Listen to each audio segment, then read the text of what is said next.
আজকের গল্পটি বাংলাদেশের ছোট একটি গ্রামের ছোট একটি মেয়েকে নিয়ে। যে মেয়েটি খেলাধুলা করে বড় হচ্ছিল গ্রামের নির্মল পরিবেশে এবং সুখে শান্তিতে। কিন্তু সে যখন বাসায় ফিরে আসতো, তার মাকে সবসময় ডিপ্রেস দেখতো এবং অন্যমনস্ক থাকতে দেখতো। তো একদিন দেখা যায় সকালবেলা নাজনীন এবং তার প্রতিবেশীরা গিয়ে দেখে তার মা পানিতে ডুবে মারা গেছে। নাজনীনের জন্য বিষয়টি খুব দুঃখজনক এবং শকড এর ছিল। তো নাজনীনের মায়ের মৃত্যুর পরে নাজনীনের ভাগ্যে কি হবে এবং তার ছোট বোনের ভাগ্যে বা কি হবে আমরা পরবর্তীতে জানতে পারবো। এখানে দেখা যায় তার বাবা তার জন্য বিয়ে ঠিক করে মাত্র 13 বছর বয়সে লন্ডনের একটি বৃদ্ধ লোকের সাথে, যেখানে নাজনীন সেটেল হতে পারবে। নাজনীন মোটেও রাজি ছিল না, কিন্তু বাবার কথার বিরুদ্ধেও সে যেতে পারে না। নাজনীনের বিয়ে হওয়ার অনেক বছর পরের দৃশ্যে দেখা যায় নাজনীন লন্ডনে সেটেল হয়ে গিয়েছে এবং ব্রিক লেন স্ট্রিট নামক একটা স্ট্রিটে সে থাকতো। তার একটি সংসার হয়েছে, যেখানে সে ঘর মুছে, জানালা মুছে, ঘরে সব কাজকর্ম করে, ছেলে মেয়েদের দেখাশোনা করে সময় কাটাতো। কিন্তু নাজনীনের মন সবসময় বাংলাদেশেই পড়ে থাকতো। সে তার হাজবেন্ডকে অনেকবার বলেছে বাংলাদেশে নিয়ে যেতে, কিন্তু তার হাজবেন্ড যেহেতু এখনো সোশ্যাল স্ট্যাটাস সেভাবে বাড়েনি, প্রমোশন পায়নি, তাই সে নাজনীনকে প্রতিবারই মানা করে দিত। নাজনীনের দুটি মেয়ের সাথে তার বাবার ভালো সম্পর্ক ছিল না। নাজনীনের বাবা চাইতো তার মেয়েরা যেন তার কালচারে চলে এবং ওয়েস্টার্ন কালচার ফলো না করে। এই বিষয়ে তাদের মধ্যে দ্বন্দ্ব সবসময় লেগেই থাকতো। নাজনীনের হাজবেন্ডকে নাজনীন আবার বলে বাংলাদেশে যেতে, কিন্তু নাজনীনের হাজবেন্ড আবারও মানা করে দেয় এবং তাকে এবং তার ছেলে মেয়েকে আবার বকাঝকা করে। এটা নিয়ে নাজনীন অনেক বেশি মন খারাপ করে থাকতো যে আজকে যদি তার আইডেন্টিটি থাকতো, সেও হয়তো তার মতামতের গুরুত্ব পেত। তো পরবর্তী দৃশ্যে দেখা যায় নাজনীন এবং তার হাজবেন্ডের মধ্যে এভাবে প্রতিনিয়ত ঝগড়াঝাটি লেগে থাকে এবং তাদের মধ্যে একটা দূরত্ব আছে তার পরিবারের ছেলে মেয়ে সবকিছুর মধ্যে। নাজনীন একদিন দেখা যায় চিঠি পড়ছে, তার ছোট বোন তাকে চিঠি পাঠিয়েছে যে তুমি তো ভালো দেশে থাকো, এটা তো আমার অনেক ড্রিম কান্ট্রি ছিল। নাজনীন মনে মনে হাসে, বলে সে যে কিভাবে বেঁচে আছে সেই জানে, কারণ তার মন সবসময় বাংলাদেশেই থাকে। পরবর্তী দৃশ্যে দেখা যায় তার হাজবেন্ডের অফিসের বস আসে এবং তার বাচ্চাদেরকে কিছু প্রশ্ন জিজ্ঞাসা করে। সেটা বলতে না পারায় নাজনীনের হাজবেন্ড সেখানে বাচ্চাদেরকে অপমান করা শুরু করে। এতে নাজনীন কিছু বলতে পারে না। নাজনীন একদিন তার প্রতিবেশী মহিলার কাছে গল্প করতে যায়। সেখানে সে নানান ধরনের কথা শেয়ার করে এবং তার প্রতিবেশীও তাকে বিভিন্ন উপদেশ দিয়ে থাকে। তো সেখানে সে একটি পুরনো সেলাই মেশিন দেখতে পায়। নাজনীনের প্রতিবেশী নাজনীনের আগ্রহ সম্পর্কে জানতো, তাই সে সেলাই মেশিনটা তাকে গিফট করে দেয়।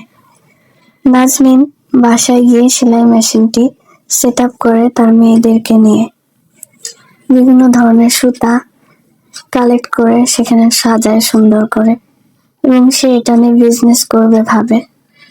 তার হাজবেন্ড এটা দেখেও কোনো পাত্তা দেয় না, বরং সে তার কাজে লেগে থাকে। পরবর্তীতে দেখা যায় যে নাজনীন তার সেলাই মেশিনে সেলাই করার জন্য কাপড় সাপ্লাই দিতে করিম নামক একজন লোককে রাখে। সেই লোকটি সবসময় কাপড় সাপ্লাই দিয়ে যায়। লোকটিকে সে বাংলায় ফোনে কথা বলতে দেখে, এতে সে তার প্রতি একটা কানেকশন অনুভব করে। পরবর্তী দৃশ্যে দেখা যায় তার হাজবেন্ডের সাথে তার ছেলে মেয়েদের অনেক বেশি ঝগড়া লেগে যায়। তাদের মতামত মিলে না, সেই কারণে নাজনীন তাদেরকে থামাতে যায়। কিন্তু তার মতামতের গুরুত্ব থাকলে তো সেদিন রাতে তার আবারও বাংলাদেশের কথা মনে পড়ে, তার ছোটবেলার কথা। সে আনমনা হয়ে থাকে। পরবর্তীতে নাজনীন করিমের সাথে আবার কাজ করা শুরু করে, বিভিন্ন ধরনের গল্প করা শুরু করে। করিমের সাথে তার একটি ফ্রেন্ডলি সম্পর্ক হয়ে যায়। করিম তাকে তার ফ্যাক্টরি দেখতে ইনভাইট করে। নাজনীন হাসি মুখে তা গ্রহণ করে এবং করিম তাকে তার ফ্যাক্টরির কর্মীদের সাথে পরিচয় করিয়ে দেয়। বিভিন্ন ধরনের প্রশিক্ষণ দেওয়ার ব্যাপারে কথা বলে, যা শুনে নাজনীন অনেক ইমপ্রেসড হয়ে যায়। নাজনীন এবং করিমের মধ্যে একটা ভালোবাসার সম্পর্ক তৈরি হয়ে যায়। নাজনীন সেটা উপলব্ধি করতে পারে। কিন্তু নাজনীন যখন এভাবে করিমের কথাই সবসময় ভাবতে থাকে, সে তার ভিতর একটা পরিবর্তন খেয়াল করে এবং তার বিজনেসের কারণেও সে অনেকটা ভালো অনুভব করতে থাকে। কিন্তু এভাবে তো আর সংসার চলবে না, সে যদি সব ভুলে করিমকেই ভাবতে থাকে। তাই সে ঠিক করে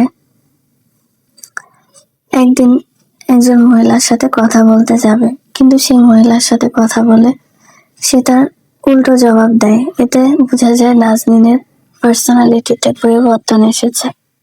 নাজনীনের হাজবেন্ড একদিন হেসে হঠাৎ বলে, লন্ডনের অবস্থা ভালো না, ওদেরকে বাংলাদেশে শিফট হতে হবে। নাজনীন এখন আর বাংলাদেশে যেতে চায় না, কারণ সে তার হ্যাপিনেস খুঁজে পেয়েছে। নাজনীনের হাজবেন্ড একদিন করিমকে বাসায় দেখতে পায়। সে বুঝতে পারে যে নাজনীনের সাথে কোনো সম্পর্ক রয়েছে।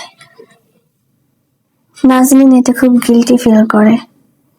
নাজনীনের হাজবেন্ড এটা নিয়ে সবসময় চিন্তা করতে থাকে এবং নাজনীন যে কাজটা করেছে তার রাগ সে তার মেয়েদের উপর দেখাতে থাকে। মেয়েরা মা বাবার এই ঝগড়া প্রতিনিয়ত সহ্য করতে থাকে। নাজনীন এখানে ভেবে পায় না তার সংসার বাঁচানো উচিত না করিমের সাথে তার থাকা উচিত। সে পরামর্শ করতে প্রতিবেশীর কাছে গেলে সে বলে, তোমার মন যা চায় তাই করো।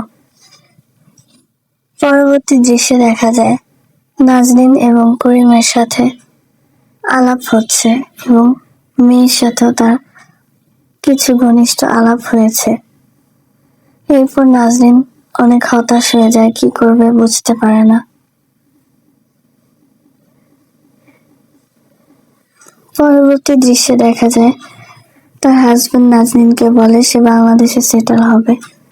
নাজনীন তার হাজবেন্ডের সাথে কথা বলে করিমের সাথে দেখা করতে যায়। সেখানে করিম তাকে বিয়ে করতে বলে। করিমকে সে মানা করে দেয়। সে বুঝতে পারে তার হ্যাপিনেস কোনো পুরুষের উপর নির্ভর করে না, বরং তার নিজের উপর ডিপেন্ড করে। করিম চলে যায় সেখান থেকে। পরবর্তী দৃশ্যে দেখা যায় নাজনীন কি যেন ভাবতে থাকে এবং সে তার হাজবেন্ডের সাথে কথা বলে এবং ক্ষমা চেয়ে নেয়।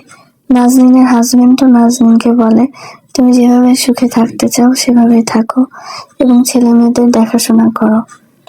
সে তার ছেলে মেয়েদের থেকেও বিদায় নিয়ে যায় এবং ছেলে মেয়েদেরকে অনেক উপদেশ দিয়ে যায় যে এখন থেকে তোমরা স্বাধীন, তোমরা যেভাবে ইচ্ছা নিজের জীবন সেভাবে সাজিয়ে নাও, কিন্তু কোনো রং কাজ করো না। নাজনীনও তার হাজবেন্ডকে ভালোভাবে বিদায় জানায়। এরপর দেখা যায় নাজনীন এবং তার হাজবেন্ড অনেকক্ষণ ধরে তার ছেলে মেয়েদের সাথে গল্প করে বিদায় নেয়। নাজনীনের হাজবেন্ড চলে যাওয়ার পরে নাজনীন একটা আলাদা ফ্রিডম অনুভব করছিল। সে তার ছেলে মেয়েদেরকে নিয়ে বরফে হাঁটতে চলে গেল এবং তিনজনে অনেক ফ্রিডম অনুভব করছিল। এখানে দেখা যায় হ্যাপিনেস মানে কোনো মানুষ না, বরং নিজের কাছে নিজের ফ্রিডম, নিজের কথা বলার ক্ষমতা থাকা, নিজের একটা ফাইন্যান্সিয়াল ইমোশনাল ইন্ডিপেন্ডেন্সি আপনার মনের শান্তি দিতে পারে। মুভিটি সিম্পল, বাট আপনাদের কেমন লাগলো আমাকে জানাতে ভুলবেন না। ভালো থাকবেন, আল্লাহ হাফেজ।